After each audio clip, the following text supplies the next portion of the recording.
Bienvenue sur Africa 24 dans cette nouvelle édition du 12-15. Voici les titres de l'actualité. Le Nigeria, le Cameroun, le Niger, le Bénin et le Tchad ont promis d'agir rapidement et de manière concertée pour lutter contre Boko Haram. Le Cameroun a d'ores et déjà déclaré la guerre à la milice islamiste. J-1 avant les élections présidentielles, parlementaires et administratives au Malawi. 12 candidats sont en lice pour la magistrature suprême, dont l'actuel chef de l'État, Joyce Banda. Et enfin au Congo, la marche sportive attire de plus en plus d'adeptes chaque jour. Notre correspondant a suivi l'un de ces clubs pour la marche dominicale. Le Nigeria, le Tchad, le Cameroun, le Bénin et le Niger viennent d'adopter un plan stratégique commun pour lutter contre le groupe armé Boko Haram qui menace l'ensemble de la stabilité régionale. Le Cameroun, qui partage plusieurs milliers de kilomètres, se sent d'autant plus impliqué, comme nous le montre le reportage de Paul de Singwe, notre envoyé spécial au Cameroun, commenté par Camille Thomas. Le Cameroun est désormais en guerre contre la secte Boko Haram. L'annonce a été faite par le président Paul Biya, chef des forces armées du pays. Présent à Paris au sommet de la sécurité sur le Nigeria, le chef de l'État camerounais a été ferme sur la question. Nous sommes ici pour déclarer la guerre au Boko Haram. On va la poursuivre et on vaincra cette chose terroriste parce que les inconvénients sont nombreux. C'est un groupe qui éloigne les missionnaires, les entrepreneurs, les investisseurs, appauvrit le pays, veut faire venir les populations du Nigeria au Moyen-Âge. On ne peut pas accepter cela. Le ton ainsi donné, l'armée camerounaise se mobilise. Objectif, accomplir avec succès la mission fixée par le chef de l'État, vaincre Boko Haram. Tous les moyens logistiques, en équipement et également des moyens en ressources humaines sont mis à contribution pour pouvoir faire face à cette menace qui est particulièrement violente. Mais jusqu'à présent, je pense que le Cameroun n'est pas encore dépassé. Vous voyez, c'est des escarmouches qui se font au niveau de la frontière. C'est un ennemi qui a un visage asymétrique, qui n'est pas conventionnel. Et à partir de ce moment-là, il faut aussi offrir des méthodes que nous connaissons et qui restent peut-être du secret défense. Mais nous avons pris toutes les dispositions pour pouvoir faire face à cette menace. Au sein de la presse, nombreux sont ceux qui estiment qu'il était temps de passer à l'étape supérieure dans la lutte contre ce mouvement armé. Il était bien évidemment temps qu'une réaction vienne au sommet de l'État. Il est donc temps qu'aujourd'hui, qu'au-delà du discours, qu'on élabore une véritable stratégie qui puisse endiguer, qui puisse contenir le phénomène Boko Haram. L'armée camerounaise a en son sein des éléments qui ont subi une formation de pointe. Ils ont fait les meilleures académies du monde, académie militaire du Maroc, en Grèce, en France, et ainsi de suite. Donc ils ont peut-être la compétence requise pour faire face à cette menace-là. Le Cameroun, le Tchad, le Bénin, le Niger et le Nigeria ont décidé de coordonner leurs actions dans la lutte contre Boko Haram.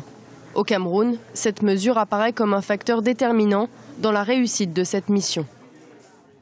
Et dans le reste de l'actualité, au Malawi, les électeurs iront voter le 20 mai pour choisir un nouveau président, les membres du Parlement et les représentants locaux du gouvernement. Et ce sont 7,5 millions de personnes qui sont inscrites sur les listes de vote. Joyce Banda, l'actuelle présidente, fera face aux électeurs pour la première fois. Mais quels sont les enjeux de ces élections? On écoute à ce propos Alfred Chango, éditorialiste.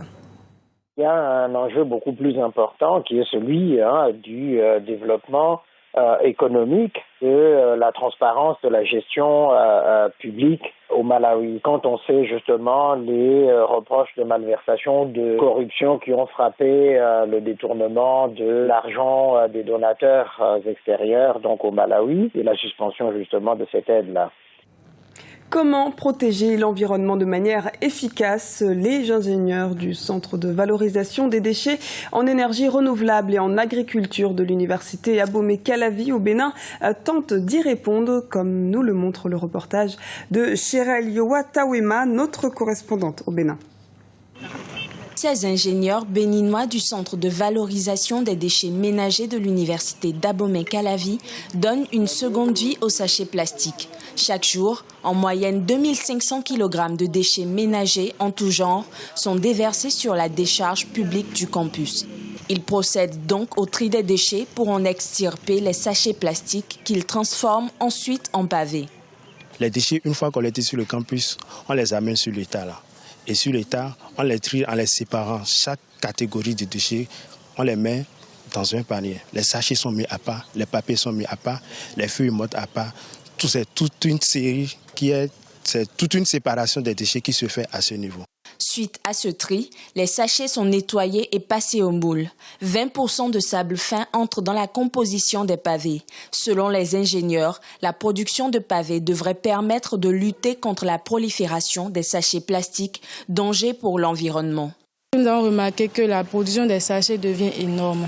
Et pour pouvoir les valoriser, puisque leur décomposition ne se fait pas dans une durée courte, pour pouvoir les valoriser après l'utilisation, nous voulons fabriquer ces pavés avec. Donc lorsque nous aurons une grande quantité de pavés que nous aurons à fabriquer sur le campus, nous allons penser à combien est-ce que nous pouvons le vendre. Au Bénin, une proposition de loi visant l'interdiction de la fabrication, de l'importation, de la commercialisation et de l'utilisation des sachets en plastique est actuellement à l'étude à l'Assemblée nationale. Pour l'heure, des initiatives de recyclage de sachets plastiques se multiplient. Il y va de la survie des populations. Et enfin, un mot de sport avant de clore cette édition. La marche sportive prend de l'ampleur au Congo. Chaque dimanche, de plus en plus de Congolais prennent d'assaut les artères de la capitale pour marcher seuls ou en groupe. Et plusieurs clubs de marcheurs se sont d'ailleurs créés. Notre correspondant au Congo, Prince Bafolo, a suivi l'un de ces clubs. Voici son reportage. Il est 6h30, nous sommes à Mongali, l'arrondissement 4 de Brazzaville. Les membres du club Djatons se mettent en condition. Tous les dimanches, depuis 4 ans, ils définissent un trajet qu'ils parcourent en 2 heures, voire 3 heures. Ce dimanche, une vingtaine de marcheurs sont au rendez-vous. De Mongali, ils vont marcher jusqu'au stade Alphonse Massamba Déba en passant par l'aéroport de Maya Maya. Allez, marche groupée pour le stade Massamba Déba. C'est parti. Après quelques minutes de relaxation, occasion aussi d'attendre les retardataires avant d'entamer le dernier tronçon, les marcheurs reprennent la route. Eh bien, ça me fait du bien, je me défoule, je me détends et voilà quoi. Non, ça me fait du bien là, ça me relaxe, ça me donne la force pour éviter la maladie. À la base, le club Djatons est une association culturelle qui lutte contre l'insalubrité. Le club a décidé de mener une activité sportive pour renforcer ses liens de fraternité, mais pas seulement. Ça nous permet de connaître notre ville. Donc il y a le tourisme urbain que nous avons voulu développer au sein du club. Le club Djatons fait partie du réseau des marcheurs du dimanche qui compte une 50aine de clubs. Mais Brazzaville compte à ce jour plus de 100 clubs de marcheurs. Sur l'échelle nationale, un rendez-vous a vu le jour. Il s'agit de la marche citoyenne qui réunit les clubs du Congo dans un département du pays pour une marche d'ensemble. Cette année, la 9e édition se tiendra en juin prochain dans le département de la Bouenza. C'était le journal de la rédaction. Merci de nous avoir suivis.